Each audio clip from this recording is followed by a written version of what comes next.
आइए दोस्तों, प्रश्नावली 2.2 पहला का दूसरा मैथ देखेंगे। इससे पहले का सारा वीडियो अपलोड है। निम्न द्विघात बहुपद के शून्य ज्ञात कीजिए और शून्य का गुणांकों के बीच के संबंध सत्यता की जांच कीजिए। दूसरा क्वेश्चन है 4s² माइनस 4s प्लस 1 यानी 1। 4s² - 4s प्लस 1 है। और इस क्वेश्चन को देखने से पहले आपको ये फॉर्मूला याद होना चाहिए, और नहीं याद है तो थोड़ा सा पढ़ लीजिएगा। पहले क्वेश्चन में हम ये सब बता दिए हैं, इसलिए इस पर अब बात नहीं करेंगे। अब बात करते हैं क्वेश्चन पर। क्वेश्चन ये है, तो इसको दो भागों में ऐसा गुना करने पर आता है ये दोनों के बराबर, और जोड़ने पर और घटाने पर इतना आता है। तो नहीं बुझाता है तो 4 1 से गुना कर लीजिए, 4 हो जाएगा। 4 को खंड करेंगे तो 2 दूनी 4 हो जाता है। अब हमें 2 से भाग देने का जरूरत है 1। तो जब इतना आ गया तो इसको 2 दूनी 4 यानी 2 गुने 2 हो सकता है। तो देखिए 4s² minus 2s minus 2s plus में 1 बराबर 0। यानी इसको ऐसा दो भागों में बांटा जाता है कि जोड़ घटाव करने पर इतना है और गुना भागा करने पर इन दोनों के बराबर है, गुना करने पर इन दोनों के। तो देखिए 2 दूनी 4 और s² हो जाएगा, और यहाँ पर 2 दूनी 4 और माइनस माइनस 2 है तो -4s हो जाएगा। यानी इसको गुना करने पर तो इन दोनों के बराबर, जोड़ने पर और घटाने पर इन दोनों के बराबर आना चाहिए। तो हमें ये मान मिल गया है। अब इस मान को मिल गया है तो अब आपको दिक्कत नहीं है। अब इसको दो भाग में ऐसे किया जाता है कि जो कॉमन निकाल कर इसे देखा जाता है, दो भाग को अलग किया जाता है। देखिए इसमें दोनों में 2 s हैं, इसमें भी 2 s हैं, इसमें भी 2 s हैं। तो ये 2 और s, तो यहाँ पर 2 दूनी 4 और यहाँ पर s एगो निकल गया, 2 था तो 1 बचेगा, और यहाँ पर कुछ नहीं बचा, 2s निकल गया तो 1 बचेगा। उसी प्रकार माइनस कॉमन निकल गया तो 1, और उसके बाद यहाँ पर 2s माइनस 1 बराबर में 0। यहाँ पर हो गया, आपको कोई दिक्कत नहीं होगा। यहाँ से अब निकल गया कॉमन तो कुछ नहीं रहता है, तो वहाँ पर एक कॉमन निकाला जाता है। और एक बात की याद रहे कि जितना यहाँ पर आएगा उतना ही यहाँ पर भी आना चाहिए, तभी आपका सही होगा।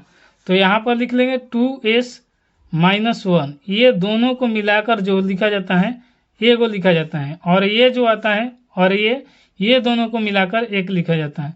तो 2s माइनस 1 अब बराबर करेंगे 0 के, फिर जो आएगा उसको मान को निकालेंगे।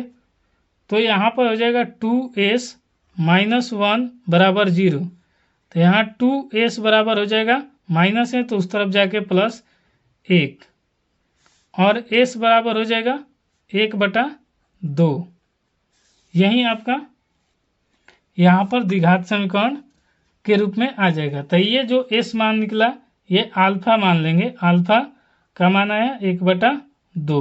पहला मान 2 ही आता है, एक अल्फा आता है एक बीटा। तो याद रखिएगा कि ये अल्फा का मान हो गया, और बीटा का मान निकालने के लिए इसको निकालेंगे। तो 2s माइनस 1 बराबर 0, तो 2s बराबर 1, s बराबर हो जाएगा 1/2। तो ये हो जाएगा बीटा का मान 1/2। अगर आप पहला क्वेश्चन देखें तो आपको बहुत अच्छी तरह समझ में आ जाएगा। अब जांच करना है, तो यहाँ पर जांच भी करके आपको दिखा देते हैं। लिखेंगे जांच, और जांच में मूलों का योग, फॉर्मूला में पहला बताए हैं कि मूलों का योग होता है तो -b/1। अब मूलों का योग इसे अल्फा प्लस बीटा कहते हैं, और यहाँ -b/a है। यहाँ अल्फा का मान आया है 1/2, बीटा का मान आया 1/2, और यहाँ पर b का मान यहाँ पर निकाल लेंगे। यहाँ पर जो होता है a बराबर 4, b बराबर -4 और c बराबर होता है 1। ये आपको फार्मूला में पहले से बता दिए, पहला क्वेश्चन नहीं देखे हैं तो जाकर देख लीजिए, तभी आपको अच्छी तरह से समझ में आ जाएगा। और यहाँ पर -b, तब b का मान आएगा माइनस और -4, और यहाँ पर a का मान है तो यहाँ पर a का मान हो जाएगा 4। तो अब इन दोनों को एलसीएम ले लीजिए 2, और यहाँ पर 1 हो जाएगा। एलसीएम 2 का 2 है तो 2 होगा। 2 से भागा देंगे 2 को तो एक बार में कटेगा, और 1 से 1 को गुना करेंगे तो 1 होगा। फिर उसी प्रोसेस से 2 से 2 को भागा देंगे तो एक बार में कटेगा, और यहाँ पर लिखेंगे तो 1 आ जाएगा। और उसी प्रकार ये माइनस से माइनस गुना होगा तो प्लस हो जाएगा 4 और बटा में हो जाएगा 4। तो यहाँ पर 1 1 जोड़ेंगे तो 2 और बटा में 2 बराबर 4/4।